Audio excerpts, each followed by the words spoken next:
Coach, a little tougher of a weekend, but it was a weekend filled with adversity. A couple losses, but there's got to be some positives you can draw from it, especially as you hit SEC running with Florida on Friday. So, from your perspective, what are some of the things you think you can take from this past weekend?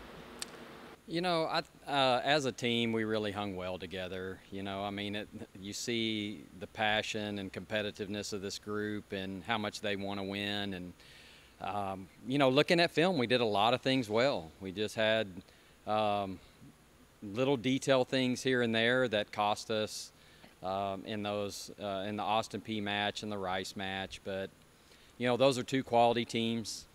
And like you said, I mean, there's some adversity going on with losing a couple of starters, but there's going to be a lot of teams that this is going to happen to, and that they're going to go through patches like this. And you know, so we had some players step up, have nice weekends. Niall Warnell making all tournament and hitting over 400 really for the whole week was a nice bright spot for us. We're going to have to get more production out of our middles in order to be competitive in the SEC for sure.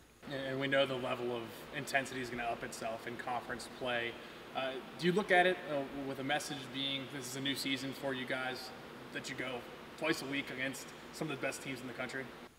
Yeah, I mean, you have to look at it as just a lot of opportunities. So, you know, we talked earlier in the season about how we probably have one of the top 3 or 4 toughest schedules in the SEC.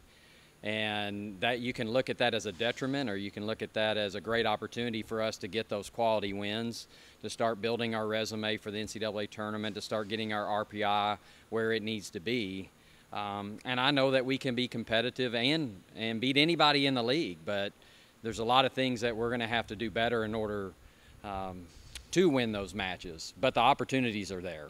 All but one team, you said, in the projected top 100 of the RPI, so that kind of alludes to the toughness of this league. The reputation of some of the teams are rising, and you've got the teams like Missouri, Kentucky, Florida at the top already. So as you stare down the SEC schedule, what can you expect? What makes the SEC so tough as you get into this grueling part of the year? You know, with the teams in our league, there's not a bad team. I mean, every single match that you're preparing for is like preparing for an NIVC championship match. I mean, they're on that level.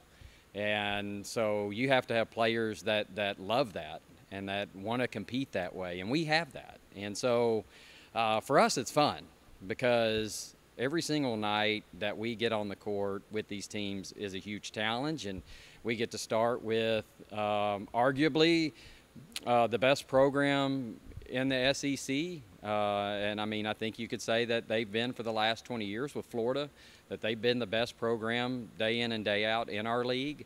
And so we get to test ourselves right off the bat. And that's okay with us because in order to get to the top, at some point, we're going to have to beat those guys. And we get 2 opportunities this year to play them. So on the road with Florida, everything Mary's done. They've got some new faces with some graduating players who were obviously sensational over their 4 years in college. What can you expect from this kind of a new look Gators team? Well, I mean, they just reload. I mean, they graduate a top 5 recruiting class and then bring another one in. And so they do a really nice job there, obviously. They're top 15, top 10 every single year. And so we're expecting a really, really tough match. We're expecting a team that's going to be hungry to win the SEC again. Last year they were a top 4 national seed. They're probably going to have to run the table in the SEC to get that opportunity at that type of a seed again, and they know that. And so for us, like I said, it's a chance for us to get a top 25 win and just kind of add to that resume of that win over Oregon State, that win over Ohio State, as we start building an NCAA tournament resume.